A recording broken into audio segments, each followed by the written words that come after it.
So ayan po no, pinag-aaralan pa rin natin hanggang ngayon talaga no, minamaster natin yung pag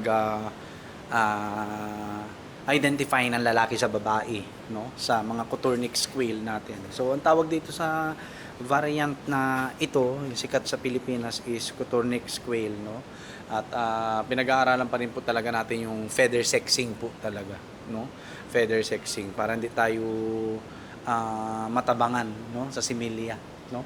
So ang iniisip ko po ay magse-selective breeding tayo no. Siguro at least mga 50. Ayan, 50 na breeding materials po natin. Pipiliin lang natin no. Pipiliin lang po natin. Tapos the rest ilalagay na po natin diyan. Ayan, dito. No? Diyan po natin ilalagay. Tsaka patatandain pa natin daw 'to. Sabi ni Kagawad, no? So ayan oh. Ayan sila, no? So si-sexing pa tayo bukas. Ayan, para at least maganda ang similya talaga, no? Maganda ang similya. Ito yung mga initial assessment natin na lalaki, no? So ito yung initial assessment po natin. So may mga inahin pa siguro dito, no? So yan. At para at least makita natin no yung lalaki sa babae no. So anyway, itong mga to po ay pag-aaralan pa talaga natin no kung paano mag feather sexing po talaga no. Kasi kailangan po talaga natin, kailangan natin kasi kung hindi natin magagawa po iyon no, papalpak po ang breeding natin, papalpak po ang breeding natin. So mabuti na lang po may napalabas tayo, no? May napalabas po tayong mga pasisiw. Kasi ang Coturnix quail po, pagkapisa pa lang malalaman mo na kung lalaki o babae, no? Yung mga dark, lalaki. Yung mga light colored, babae, no? Kaya makakapag-start tayo, no? Huwag po tayo mawalan ng pag-asa, no? Kahit ito ay nahihirapan tayo dito sa sexing natin, no? Pag-aaralan po natin yan kasi hindi tayo makakapagparami kung tayo po ay stagnant pagdating sa knowledge, no? So yan, no? Ayos na po yung mga yan dito. Dito na natin sila ilalagay para hindi tayo mahihirapan doon. Kaya lilinisin na natin yung kulungan bukas doon sa kabila. Tapos pagpahingahin na natin. Unahin natin punuin tong growing pen natin, no? Okay? So, ito bukas, no? Magsisexing tayo. Tatry natin ang best po natin para at least may ayos natin yung breeding natin, no? Kasi katulad niyan, kakaunti lang yung mga nagtuloy sa similya natin, no? So hindi naman pwedeng ganyan, no, na ang dami-dami nating ilalagay na itlog tapos kakaunti lang yung magtutuloy, no? Sayang ang itlog. Binenta na lang sana natin, nakain pa, no? Kumita pa tayo, no? So yun po yung iiwasan natin, at least natututo tayo, no? Sabi ko nga first time natin gawin to, no? At first time ko rin lahat, no? Feather sexing, tapos pagkapisa yung magsisexing ka na agad kung sino yung lalaki, babae. Sa kakapisa po, madali lang po, no? Ayan no, meron na tayong papisa niyan, no? So nakita na natin 11 lalaki, 14 babae diyan sa papisa natin. At diyan ko po unti-unting mapag-aaralan, no? Kung ano po yung difference nila paglaki, no? Kaya pag-iwalay-walayin po natin yan, yung babae at lalaki diyan sa mga pasisiw natin. Yan, yung mga yan, no? Para at least mamaster natin yung sexing. Sa unang tingin pa lang alam natin kung lalaki o babae, no? Yung pugo natin. Ganun po, okay? So, yan, nag-aaral pa rin po tayo, no? Para kung magbebenta tayo ng fertile eggs is talagang solid, no? At saka kung magpapapisa po tayo, solid talaga, no? Mamadali kasi ako, no? Nagmamadali. Wala no? Kulang pa tayo sa knowledge, kulang pa lahat, no? Kaya kailangan pa natin tong pag-aralan talaga, no? Lalo ang sexing, napakahalaga po. Lalo kung papasukin natin yung breeding, no? Yung pagbi-breed ng mga pugo, kailangan mapag-aralan natin kung paano ang proper way, no, ng pag-identify ng lalaki sa babae, no? So, yun po ang ating pag-aaralan talaga, no? Kasi ang hirap po nahihirapan ako Mas maganda sana kung hindi dito si Kagawad Sandy, no? Para ituturo niya sa atin talaga kung paano mag-sexing, no? Kung saan ang lalaki, babae, no? At yun, umaasa lang tayo sa YouTube, no? Buti na lang andiyan si YouTube, andiyan si Google, no? Para at least ano, may idea rin talaga tayo. May idea.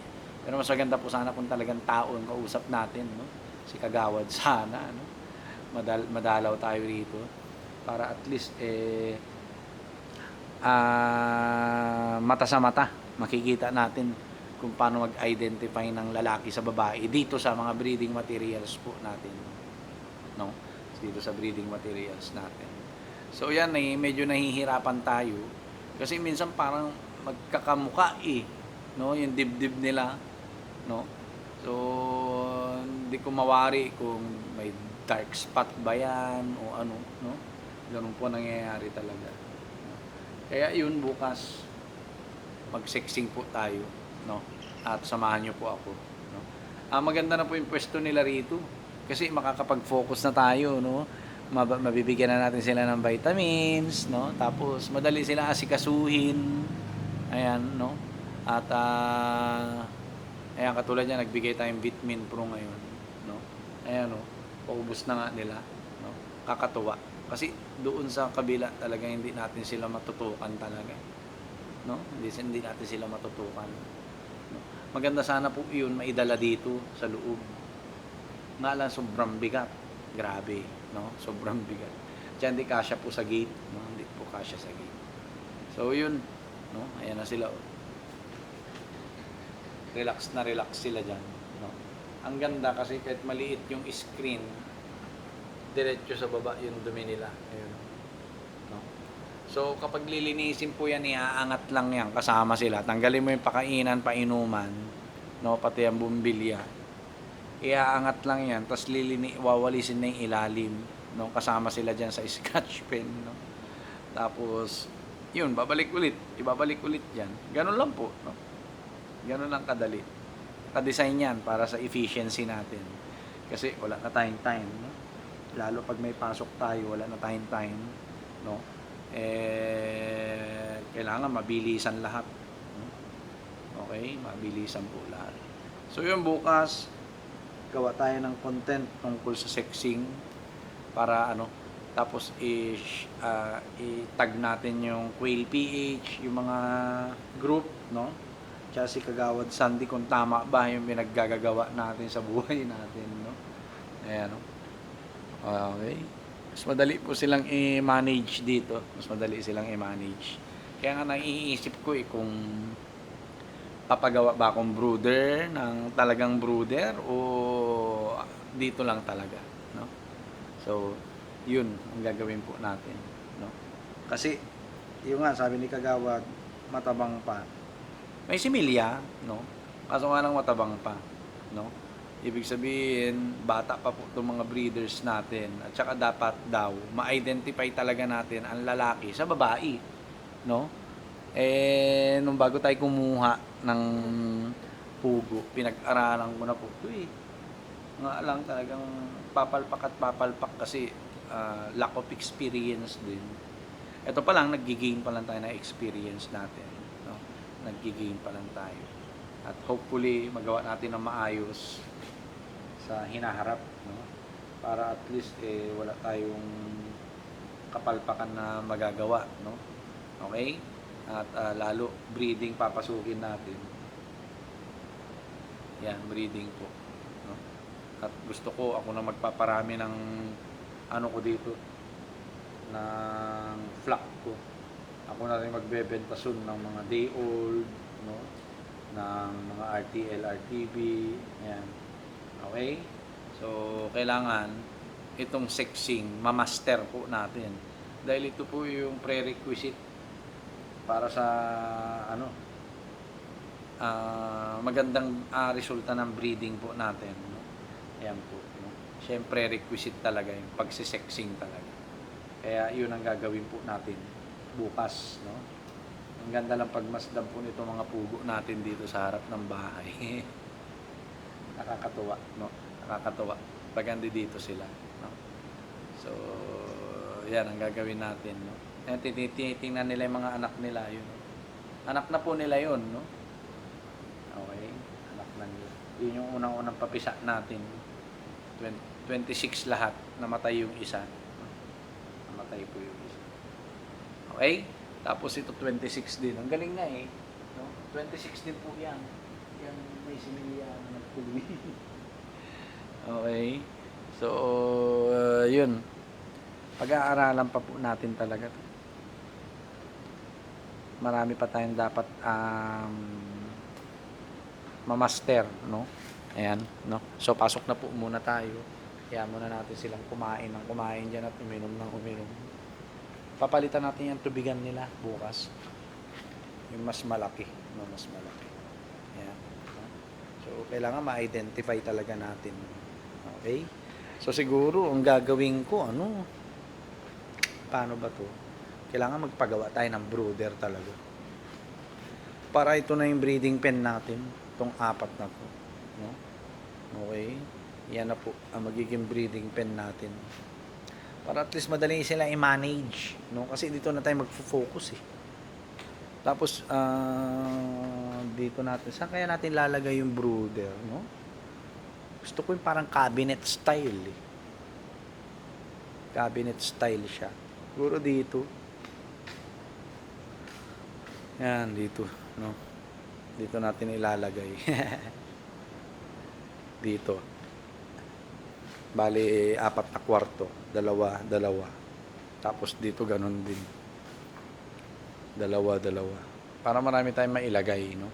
Tapos pag naka 1 week na sila, ganyang kalalaki sa papisa natin, lipat na sila sa growing out area natin, no? Ayan, growing out natin yan. Okay? So, yun lang. Ang ganda nito, no? Yung mga manok natin sa kabila, pakakawalan na natin yung mga yun, no? Pakakawalan na po natin. Okay?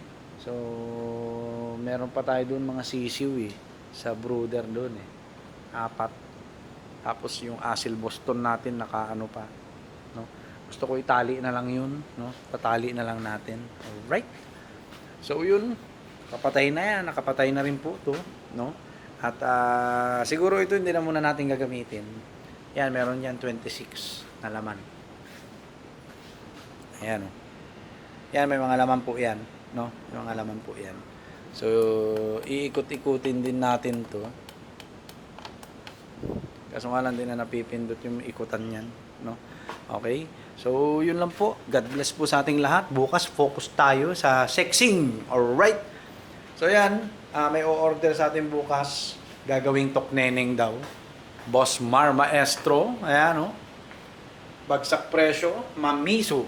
Alright? So, yun lang po. God bless po sa ating lahat. Peace.